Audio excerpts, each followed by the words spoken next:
buenas noches, hermanos. Un saludo en el nombre de nuestro Señor Jesucristo. Estamos en este día miércoles en el estudio que nos corresponde en esta noche en la Santa Palabra del Señor.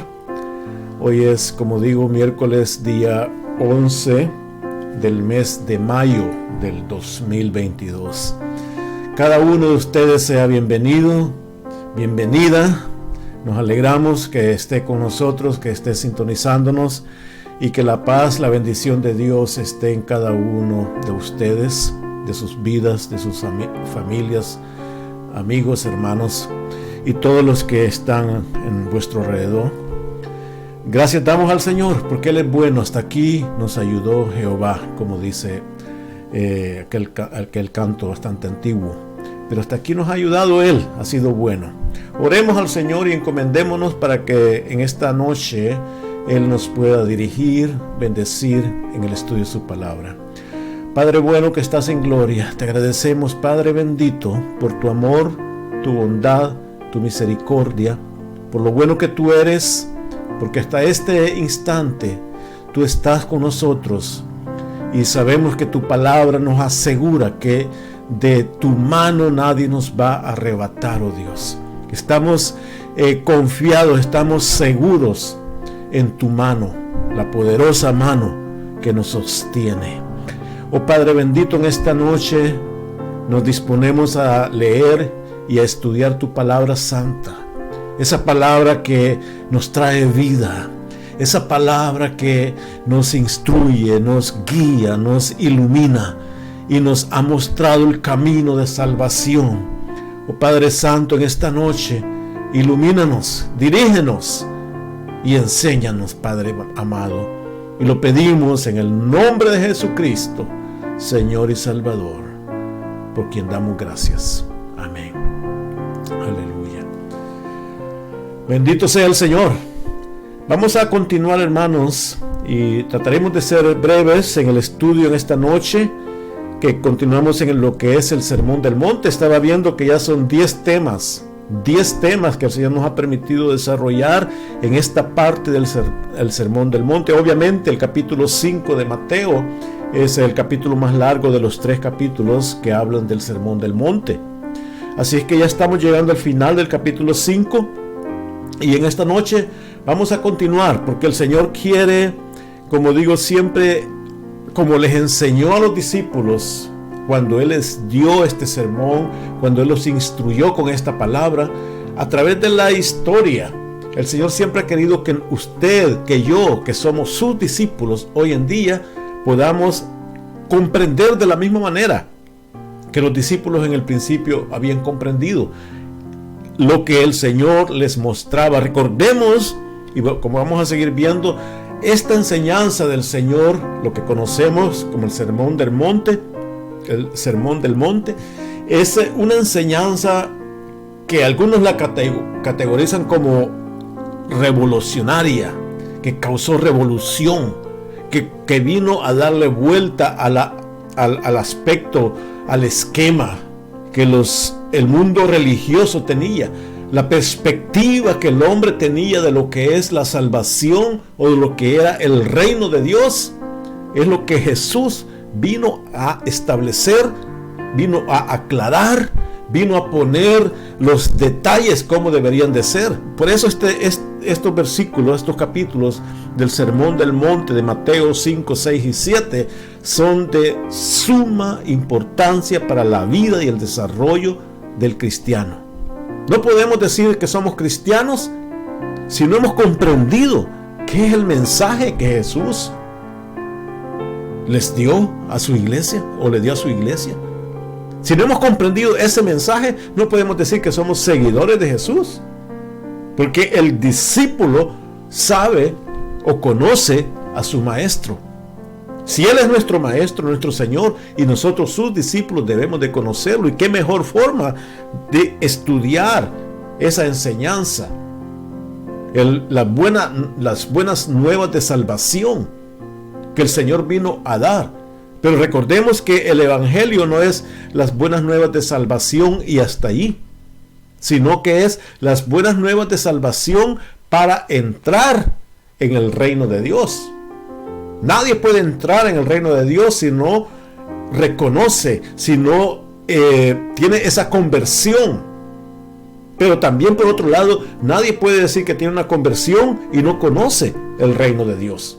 Entonces aquí es donde se une el mensaje de arrepentimiento, el llamado al evangelio de arrepentimiento, con el llamado al evangelio del reino que Dios vino, o que Jesús vino a establecer, el reino de Dios. Y eso es lo que, como ya hemos visto, parte de las enseñanzas que el Señor les estaba dando. Entonces, continuemos. Voy a compartir acá con ustedes la pantalla. Y permítame, dice, vamos a leer a ver, como digo, el Sermón del Monte, capítulo o parte número 10. Vamos a titular en esta noche que nuestro sí sea sí y nuestro no sea no. En otras palabras, no existe ambigüedad en el discípulo del Señor. Y eso lo vamos a ver. Vamos a leer, por lo tanto, los versículos que nos ocupan en esta tarde. Capítulo 5 de San Mateo, versículo 33 al 42. Pero perdón, vamos a leer hasta el 37. En la próxima, había pensado llegar hasta el 42, pero se nos haría muy largo. Así que vamos a concentrarnos en esto. Prácticamente es un tema muy importante que el Señor les vino a dar. Leamos, versículo 33, dice, además, dice, habéis oído que fue dicho a los antiguos, no perjurarás, sino cumplirás al Señor tus juramentos.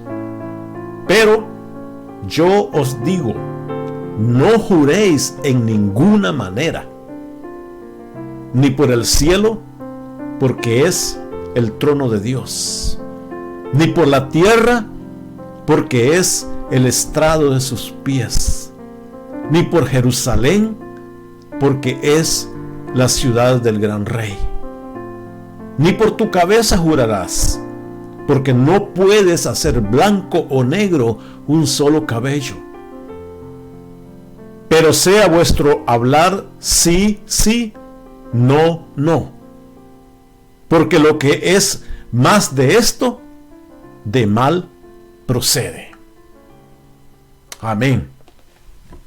Esos es los versículos que vamos a ver en esta hora. Cuando damos una respuesta, hermano, cuando decimos algo, cuando queremos expresar algo de lo que nosotros sabemos o de lo que nosotros somos, ese algo, esa expresión viene de lo que se conoce como valores, como principios. Toda persona confiesa tener principios. Toda persona confiesa tener valores, normas, puntos de vista, estilo de vida. Ahora, al caminar y al conversar, al vivir la vida, y uno se confronta con personas, uno se da cuenta que tal vez aquel fulano en un momento determinado expresaba tener una posición con respecto a cualquier aspecto, digamos política, digamos economía, digamos la familia. Pero nos damos cuenta que al transcurrir de los años o de los días, esa persona cambió esa perspectiva. Tiene una posición totalmente diferente a la que tuvo hacía un tiempo atrás. Y otras veces, si continuamos viéndola, tal vez puede tener aún una tercera posición, es decir, que va cambiando. ¿Será bueno o será malo? Bueno, depende. Aunque el aspecto principal es cuál es la base en la cual esa persona tiene ese punto de vista. Y ahí es donde vamos a enfocarnos en esta noche. ¿Cuál es su fundamento sobre el cual basa sus opiniones, sus valores, sus principios. Porque hay personas que dan opinión, que dan sus ideas, sus puntos de vista, pero si uno quiere averiguar de dónde viene, dónde está basado, nos damos cuenta que no tienen una base. Que, porque me han dicho, porque alguien me contó, porque escuché que alguien comentaba de esta manera. Eso no es una persona con fundamento. Entonces, cuando el Señor hablaba y nos daba, como hemos visto anteriormente, todos estos temas que el Señor nos dio, comenzando con las bienaventuranzas. Cuando vimos las bienaventuranzas, como que los mansos, los humildes, los que son perseguidos, al hablar el Señor de cómo ellos, cómo estos cristianos o estos creyentes reaccionan a ese maltrato del mundo, entonces la reacción está basada en el fundamento que esos que creen han tenido. Cuando el Señor habla más adelante, que habla, o ya lo vimos anteriormente, del enojo, por ejemplo. El enojo, cómo reaccionamos a la ira. La forma como uno va a reaccionar al enojo está basada en el fundamento que nos sostiene. ¿Por qué yo actúo de esta manera? Porque mi fundamento, lo que yo creo, en lo que está basada mi vida, me dicta o me instruye a que yo reaccione de esta o de otra manera. Entonces el Señor está hablando de ese fundamento, cuando hablaba del divorcio, cuando hablaba de la codicia. Entre ustedes, decía el Señor, ya no es así. Cuando hablaba, lo que repetimos anteriormente, hablaba de la justicia, que íbamos a tener una justicia mayor que la de los fariseos. ¿Pero por qué? No porque íbamos a copiar mejor a los fariseos, no, sino porque ya nuestra reacción, nuestra justicia, nuestra forma de vivir iba a tener un fundamento. Entonces esa es la base del sermón del monte, el fundamento. Yo creo que aquí me estoy quizás adelantando al último tema que vamos a ver. Quizás en unas cuantas semanas más vamos a ver el último tema en el capítulo 7. Y el último tema, pero me adelanto y lo explico porque es muy importante, el último tema que el Señor les habla a los discípulos es aquella parábola que dice que el que construyó la casa en la arena y el que construyó la casa en la roca.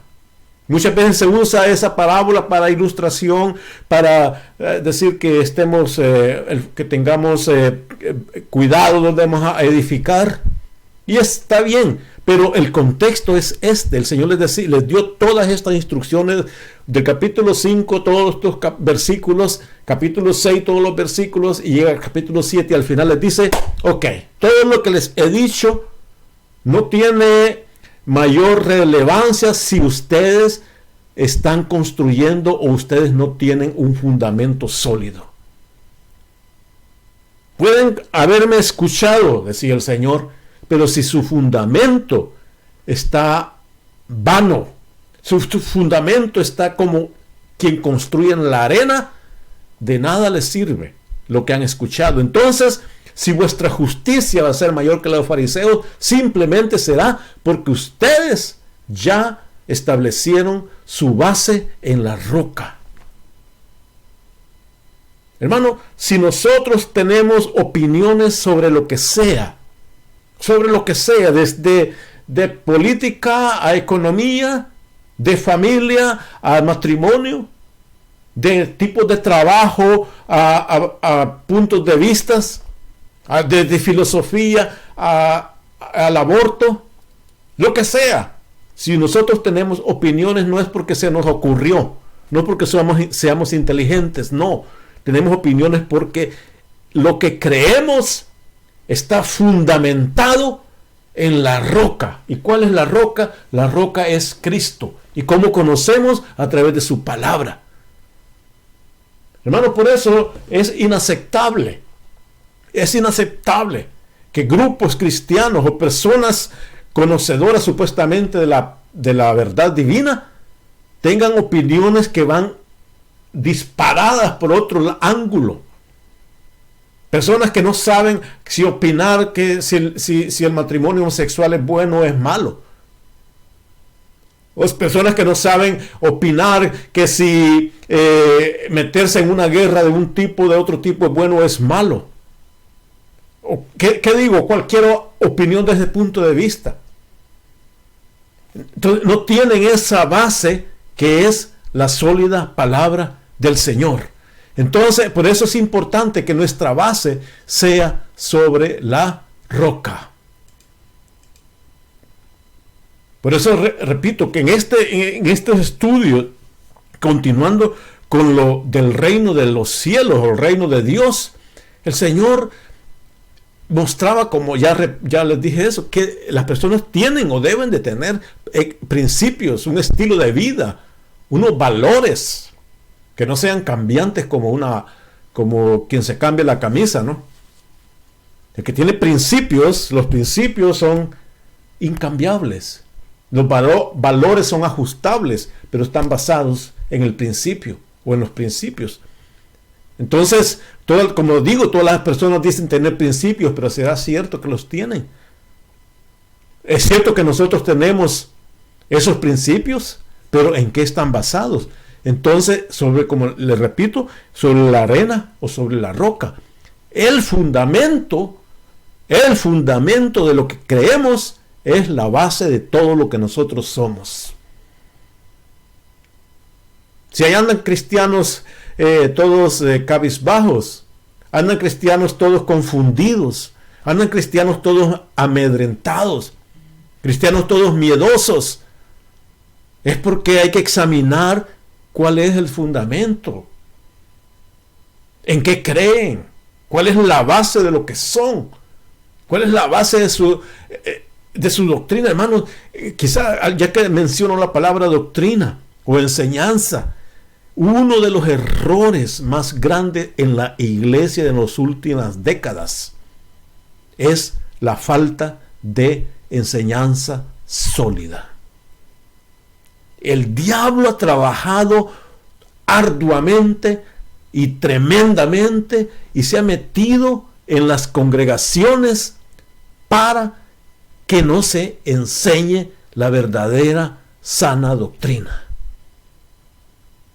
Tal vez usted no lo ha estudiado, yo sí me he dedicado a ver eso en diferentes iglesias, diferentes movimientos, como he visto algunos movimientos, algunas congregaciones que han sido grandes, bonitas, bien fundamentadas, pero con el transcurso de los años se han ido disolviendo. El mensaje que antes era un mensaje maravilloso, últimamente ya no lo es. Ya están hablando de entretenimiento nada más. Están hablando nada más de satisfacer la carne. Están hablando de satisfacer los gustos, de alimentar el ego. Se olvidaron ya de la sana doctrina. Se olvidaron ya del fundamento de los apóstoles, de los profetas de antigüedad, como dice la Biblia, de la senda antigua. Se han dedicado al evangelio moderno, al evangelio de las luces, al evangelio del oropel, un evangelio que lo que hace es confundir a los que supuestamente lo siguen. No saben dónde están, no saben de dónde vienen y tampoco saben para dónde van. No esperan el advenimiento maravilloso de Jesucristo, nuestra bendita esperanza. Ya no lo esperan ellos. Ya no anhelan ese, como dice la iglesia, como dice en Apocalipsis, la iglesia dice, ven Señor. Ya no lo anhelan, ya no lo desean. Su fundamento está en la arena. ¿Cuál es nuestro fundamento? Es la roca. Allí, sobre ese fundamento, ¿dónde van a estar nuestros principios? Allí es donde van a estar nuestros valores. Ahí es donde van a estar nuestro estilo de vida. Ahí es donde van a estar las reglas a las que nos sujetamos. Ahí van a estar los objetivos de nuestra existencia. Allí van a estar nuestras decisiones. Allí va a estar nuestra conducta. Todo lo que somos, aún más elementos, ahí solo puse algunos, deberían de estar en ese fundamento. Si existe ese fundamento, entonces lo que hagamos va a tener sentido y va a tener certidumbre, va a tener certeza lo que hacemos. Ahora, si no tenemos fundamento, la gente no nos va a creer.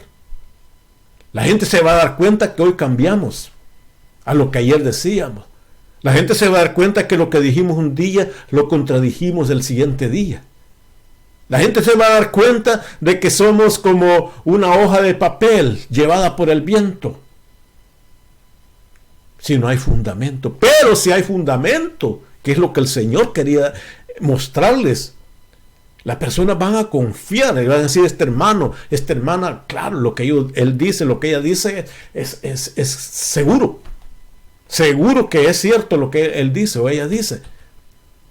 Por eso, como digo, el Señor nos enseñó todas esas cosas del matrimonio, del divorcio, la codicia, el enojo, pero ahora nos dice en el versículo 33, habéis oído, dice, habéis oído que fue dicho a los antiguos, no perjurarás, sino cumplirás al Señor tus juramentos.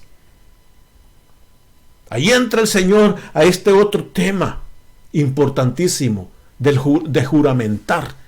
De juramentar. ¿A qué viene todo eso? Todo eso viene a que vamos a decir la verdad. Todo eso viene a que tenemos que decir la verdad. Y cuando la gente no dice la verdad, entonces le exigen que jure, que perjure.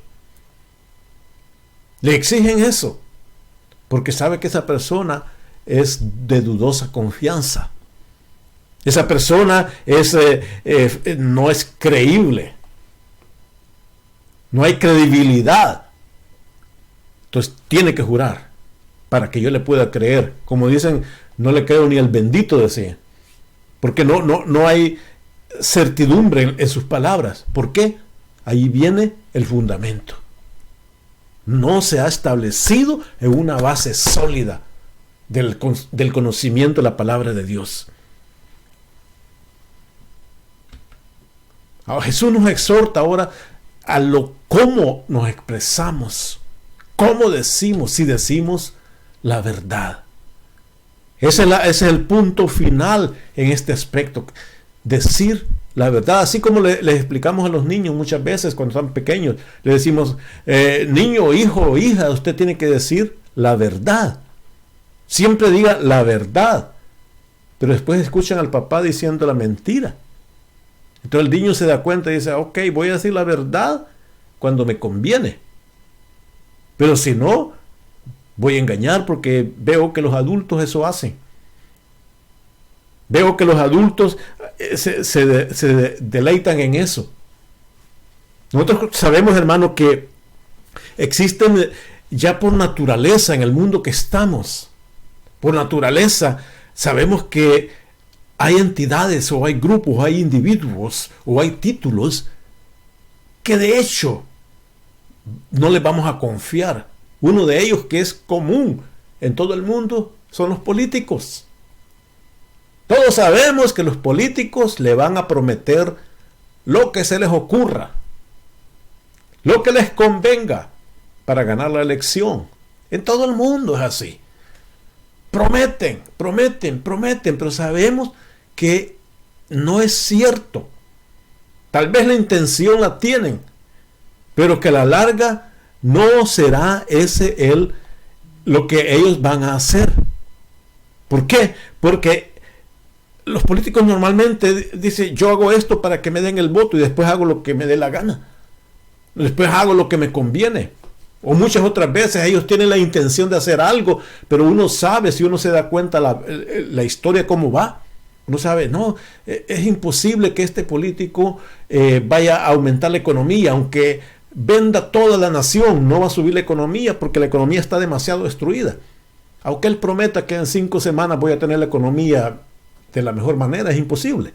Entonces, hay cosas que ya se sabe que no es cierto. Pero hay mucha gente que todavía les cree.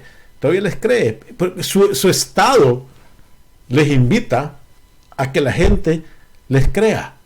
Pero la verdad que no es así. Es difícil decir solo la verdad. Es difícil. Eso es lo que hemos aprendido. Eso es lo que hemos crecido en esa manera. Fácil es, como digo, prometer.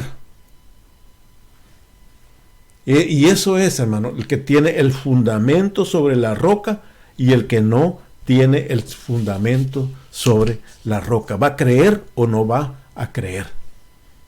Pero al fin y al cabo, hermano, la Biblia es tan clara, la Biblia es tan específica que nos dice que el padre de mentira es Satanás.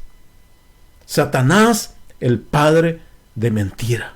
Satanás es el que ha venido para engañar, para destruir, para matar. Entonces, cuando la naturaleza humana no está en la luz divina, va a tener influencia del padre de mentira. Es bien directo, hermano. Es bien directo. La Biblia dice que no hay justo ni aún uno. Todos pecaron. A una se desgarriaron. Todos fuera de la voluntad de Dios. Si el diablo es el padre de mentira y la persona se encuentra no bajo la voluntad de Dios, se va a encontrar bajo la voluntad del enemigo. Entonces el padre de mentira es el que los va a engañar. Por eso en la historia de la humanidad se crearon el concepto de jurar, porque saben que el ser humano es dado a decir la mentira o a torcer la verdad, que es otro problema similar. Juramentos, votos, compromisos, testamentos, documentos, se han creado serie de cosas para hacer de que el fulano diga la verdad. Hay arreglos prenupciales hoy en día. Antes de que se comprometan, antes que se casen, vayan del abogado y se firme acá, firme allá, porque muchas personas muestran una cara, pero su intención es otra. Tal vez el pobre o la pobre señora tiene por ahí su casita y viene aquel lobo y le dice que la quiere, que se va a casar con ella, pero al final lo que quiere es quitarle lo que tiene. A los dos lados funciona. O viene la mujer y hace cualquier cosa prometiendo porque sabe que el fulano tiene su cuenta en el banco, un par de pesos ahí, pero sabe que se los va a quitar. Entonces por eso dicen los abogados, si querés que te vaya bien, hace un documento prenupcial en el cual declara los bienes que yo tengo hasta este día son míos, o los voy a compartir mitad y mitad, lo que sea. Y dicen, ¿por qué? Porque hay desconfianza. Yo no digo que esos documentos sean buenos o malos. Cada uno conoce su situación. Pero, ¿por qué se llega a eso? Porque el corazón del hombre está corrompido. Ahora que se dé eso en las iglesias, en los cristianos, bueno, hay que preguntarse si realmente es cristiano. Eso no podría de ninguna manera si es parte del reino de los cielos. Pero si es uno de nombre, bueno, espérese cualquier cosa. Si tiene un fundamento sólido, eso ni de pensarlo, porque eso no va a ocurrir. Pero si tiene un fundamento de arena, sabe que va a meter los pies en la arena, se va a hundir y va a arañar como pueda para salir a flote. De eso es que el Señor estaba hablando en el Antiguo Testamento. Muchos se llegó el momento de jurar en el nombre de Dios. Por ejemplo, en Samuel le dijo al pueblo, aquí estoy, les dice, en 1 Samuel 12:3, la primera parte del versículo 3, dice, aquí estoy, atestiguad ustedes contra mí delante de Jehová y delante de su ungido, el profeta o del rey. atestiguad contra mí delante de Jehová. Y el versículo 5 dice, y él les dijo, Jehová es testigo contra vosotros, hablando el profeta, y su ungido también es testigo en este día, y que no habéis hallado cosa alguna en mi mano. En otras palabras, lo que el profeta estaba diciendo al pueblo aquí, ustedes han visto la verdad, y delante de Jehová los conjuro de que ustedes están seguros que no han visto nada malo en mi mano. Y el pueblo dijo, así es. Es decir, usaban el nombre del Señor para hacer saber una verdad, para mostrar una verdad. Aún habían leyes que atestiguaban eso.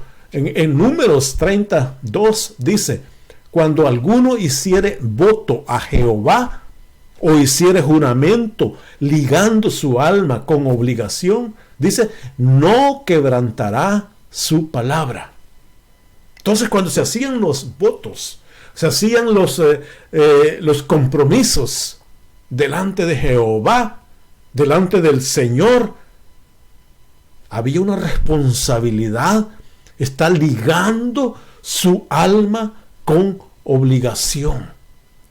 Es una responsabilidad suprema, santa. Y dice, no quebrantará su palabra. Hará conforme a todo lo que salió de su boca. Hermano, ese es el voto, ese es el compromiso que se adquiere delante de Jehová. Pero ¿con quién funciona eso? Si es un verdadero creyente. Porque el que es verdadero creyente y hace un voto delante de Jehová, lo va a cumplir, aunque le cueste. Deuteronomio 23:21 dice, cuando haces voto a Jehová tu Dios, no tardes en pagarlo. Porque ciertamente lo demandará Jehová tu Dios de ti, y será pecado en ti. Cuando hagas voto, hermano, mucha gente es suelta de boca y se van de boca. Porque le prometen al Señor, Señor, si tú me das un trabajo, el que quiero, yo te voy a servir, yo te voy a hacer esto, yo voy a hacer lo otro. El Señor les permite que obtengan el trabajo. Al siguiente lunes se les olvidó que habían prometido algo. Y después empiezan a sufrir. Y se preguntan, ¿por qué, Señor? Si tú sabes que yo tengo la buena intención, ¿y por qué me pasa esto? Pero se les olvida que prometieron. No tardes en pagarlo, dice. Es mejor que no lo prometas. Y no que prometiéndolo no lo cumplas, como ya vamos a ver más adelante. Levíticos 19:12 decía, y no juraréis falsamente por mi nombre, profanando así el nombre de tu Dios. Yo Jehová lo he dicho. No juraréis falsamente. Jurar falsamente es eso. No cumplirlo. Directamente jurar falsamente es obviamente decir la mentira, decir lo opuesto, decir lo que no es cierto, pero también puede caber eso, que jura, promete, hace votos y no lo cumple. Lo hizo falso. Lo hizo con mentira. Lo hizo de una forma incorrecta. Y de eso es lo que el Señor estaba hablando. Entonces había ese juramento que la gente hacía. Ahora, ¿qué pasó en los días de Jesús? En los días de Jesús ya habían cambiado los religiosos a su conveniencia. Habían cambiado esas leyes. Y habían dicho, podemos jurar, pero hay juramentos que son vinculantes y hay juramentos que no son vinculantes. Es decir, hay juramentos que nos obligan a cumplirlos y hay juramentos que no. ¿Cómo era eso? Si el juramento era juramento.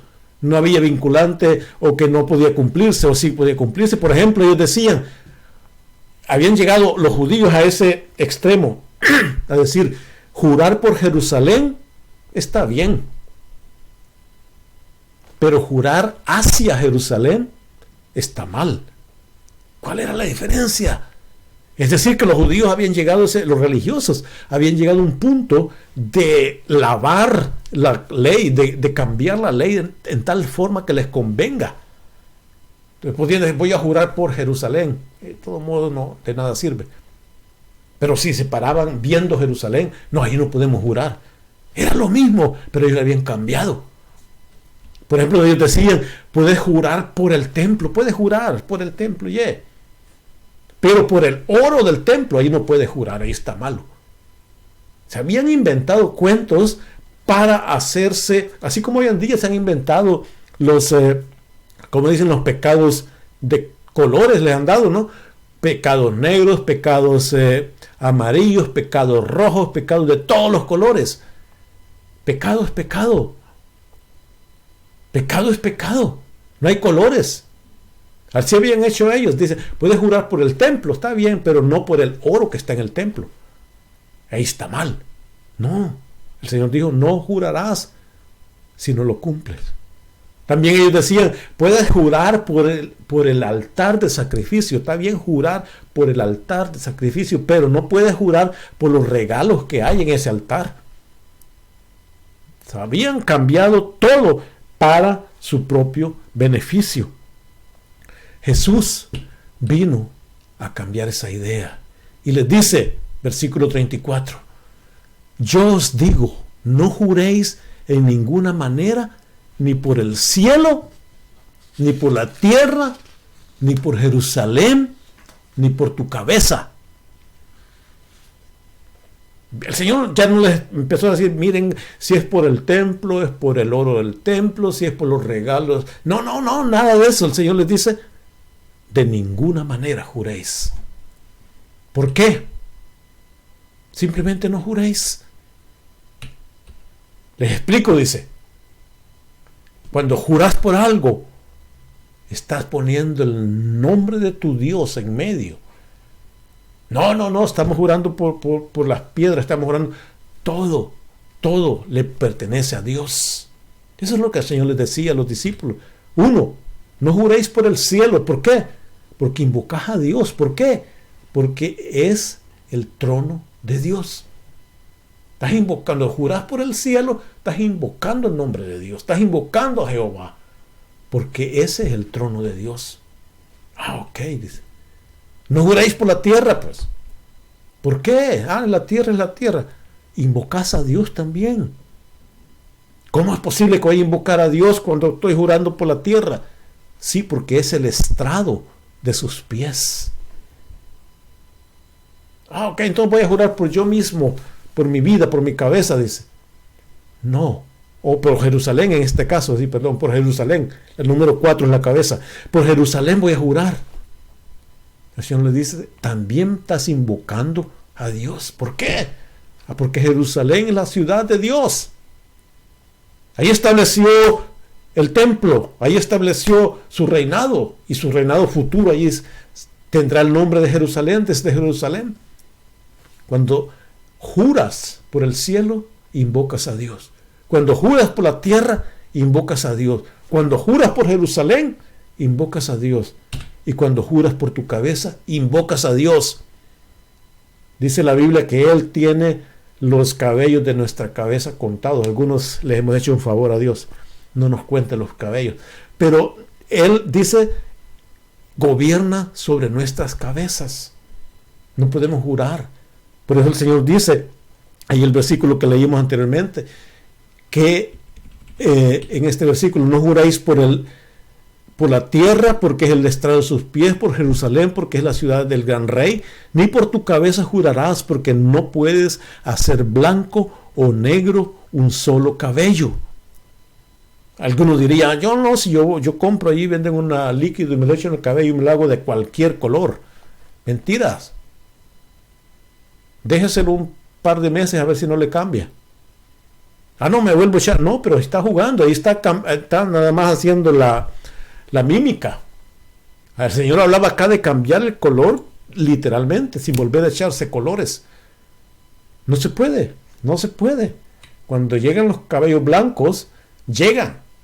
Se los puede cubrir, está bien que lo haga, pero no está hablando aquí de un cambio literal o directo. Entonces, por eso no se puede jurar en el nombre del Señor. Invocar el nombre de Jehová, hermano, es peligroso. Es muy peligroso. Vamos a ir terminando entonces. ¿Qué es lo que el Señor les dice? Si no hay que jurar por nada, entonces ¿qué vamos a hacer? Les dicen los discípulos. Señor, no podemos jurar por el cielo, no podemos jurar por la tierra, no podemos jurar por Jerusalén, no podemos jurar por nuestros cabellos. Entonces, ¿qué vamos a hacer? ¿No nos van a creer? ¿Cómo vamos a hacer un compromiso? La respuesta del Señor, versículo 37, les dice, es bien sencillo. Vuestro hablar sea sí, sí, y no, no. Porque lo que va después de todo eso tiene mal indicio. Procede de algo malo. Es sí o sí. Es no o no. Eso es todo. Los discípulos, pienso yo, que se quedaron un poco cabizbajos o tal vez contentos. ¿Por qué? Porque si ellos tenían, como repito, el fundamento de la roca, su palabra iba a ser fiel y verdadera. Su palabra iba a ser honesta. Lo mismo decía Santiago, en Santiago 5:12, dice, pero sobre todo, hermanos míos, no juréis. Lo mismo que el Señor Jesús dice, aquí su hermano está diciendo lo mismo. No juréis, ni por el cielo, ni por la tierra, ni por ningún otro juramento, sino que vuestro sí sea sí y vuestro no sea no, para que no caigáis en condenación. ¿Cómo se va a caer en condenación cuando no sabe lo que está diciendo? ¿Sí? Y dice, no sé si sí o no sé si no, tartamudeando. Pero tal vez, quizás pueda ser, quién sabe. No, sí o no. Hermano, ¿y qué va a hacer? ¿Va a predicar la palabra? ¿Va a dar testimonio? Hermano, tal vez. No diga no, dígale no. Hermano, vamos a participar en algo para la obra de Dios. Puede ser, tal vez. Hermano, le puede colaborar en la iglesia, llevando la palabra, o llevando esto, haciendo aquel trabajo en la obra de Dios. No sé, hermano, tal vez pueda ser, voy a pensarlo. Y hoy se comprometen y dicen, voy a orar. Claro, nunca ha orado quizás. Vuestro sí sea sí, vuestro no sea no. Diga, no puedo, no quiero, no me da la gana. Pero diga no. Aunque sabe que le va a tocar duro después. Pero, si dice sí, amén, sí, inmediatamente. No hay que andar con doble ánimo, hombre de doble ánimo. Eso es mediocridad. Bueno, por eso dice, hay que cumplir con esa certidumbre lo que uno es. Si va a jurar, no lo haga, dice aquí Santiago, y el Señor dice, no juréis, sea sí, sea no. Si hace un voto, si se toma un compromiso, cúmplalo. Por eso dice Eclesiastés, cuando a Dios haces promesa, no tardes en cumplirla, porque Él no se complace en los insensatos. Tremendo, ¿no? ¿Por qué dice acá que Él no se complace en los insensatos? Los insensatos son los tontos, para hablar un castellano moderno. Los tontos. Él no se complace en los tontos, insensatos. ¿Por qué? ¿Cuál es el insensato? El que hace una promesa y se hace el tonto. Dice, no, yo hice una promesa, pero ay, se le va a olvidar a Dios. No, Dios no se complace en eso. Dice, cumple lo que prometes. Cumple lo que prometes, dice claramente. Mejor es que no prometas y no que prometas y no cumplas.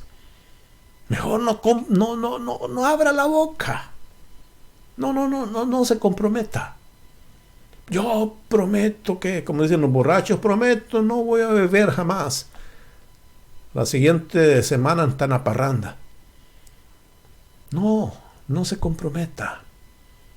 No dejes que tu boca te haga pecar, ni digas delante del ángel que fue mi ignorancia. No, el ángel no, al Señor no lo vamos a engañar. ¿Por qué harás que Dios se enoje a causa de tu voz y que destruya la obra de tus manos? ¿Por qué? No hay necesidad. Sea vuestro sí, sí, vuestro no, no. Un hombre en el Antiguo Testamento le hizo una promesa a Dios en Jueces 29. Ustedes tal vez conoce, si no lo vaya a leerlo. Es un caso muy duro. Jueces 29 del versículo 30. Jafté fue a la guerra y le dijo a Dios: Dios, Señor, si me das que gane yo la guerra, te prometo que cuando regrese triunfante haré un sacrificio de lo primero o lo primero que se venga delante de mí, lo sacrificaré a ti, te lo entregaré a ti. Y es cierto, ganó la guerra y regresaba a Mizpa, de regreso a su lugar. ¿Quién le salió al encuentro? Su única hija, su única niña que tenía, le salió al encuentro. Entonces él tuvo que cumplir esa promesa. Ha de haber sido quizás la promesa más dura de cumplir. No se hagan. Muchas veces no es bueno hacer esas promesas. Más bien dígale: Señor, tu misericordia es la que me va a ayudar. Es por eso la sabiduría del Señor es la que nos libra de que cometamos esas cosas que no podemos cumplir, o que prometamos algo. Somos luz, somos iluminados en este mundo malo, pero nuestra palabra tiene que ser certeza.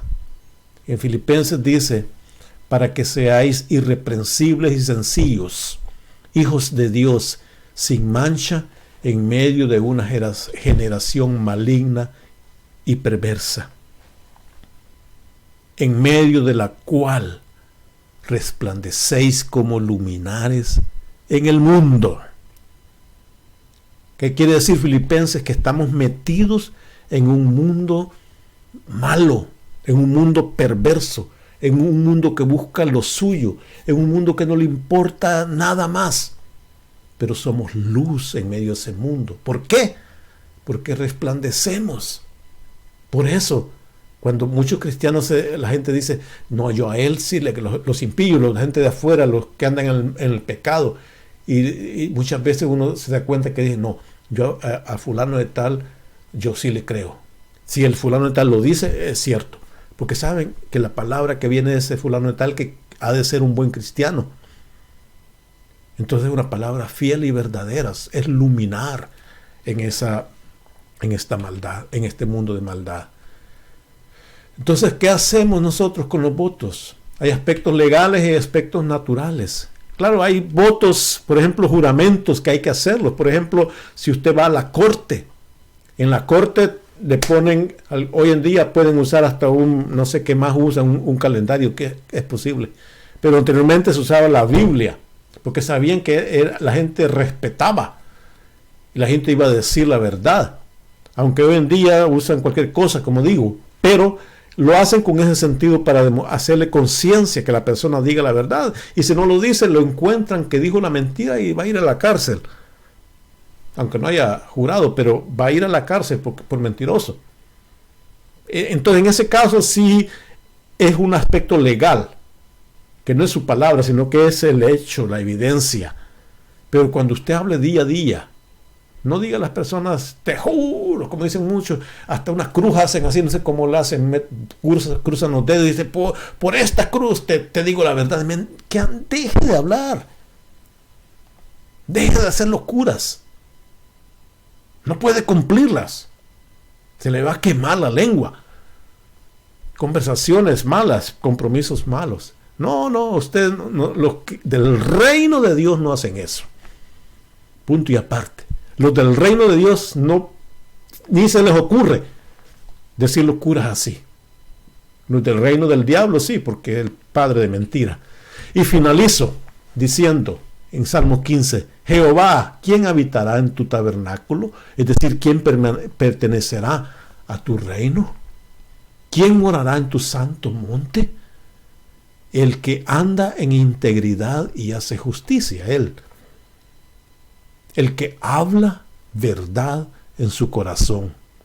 El que no calumnia con su lengua, ni hace mal a su prójimo, ni admite reproche alguno contra su vecino. Aquel a cuyos ojos el vil es menospreciado, pero honra a los que temen a Jehová.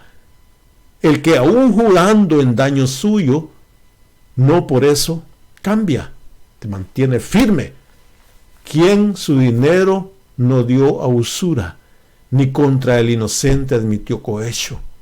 El que hace estas cosas no resbalará jamás. ¿Quién habitará? ¿Quién pertenecerá a ese reino? Quiera Dios que nosotros podamos ser parte, dar testimonio fiel y verdadero de ese reino.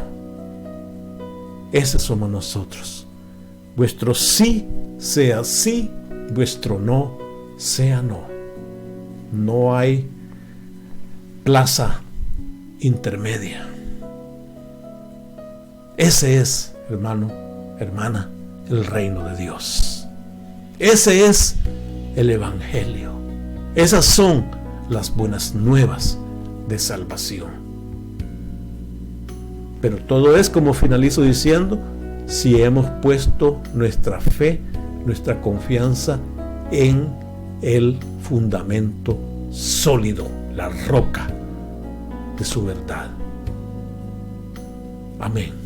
Padre bueno, gracias una vez más, oh Dios, por esta verdad, por esta certeza de confiar y de pertenecer, oh Dios, a este grupo a través de los siglos, pero es un grupo de personas que te han y te hemos creído, Dios, que nos has llamado del reino de las tinieblas al reino de la luz, que hemos sido trasladados, oh Dios, para dar buenas nuevas, para reflejar el reino de Dios, para mostrar el reino de Dios.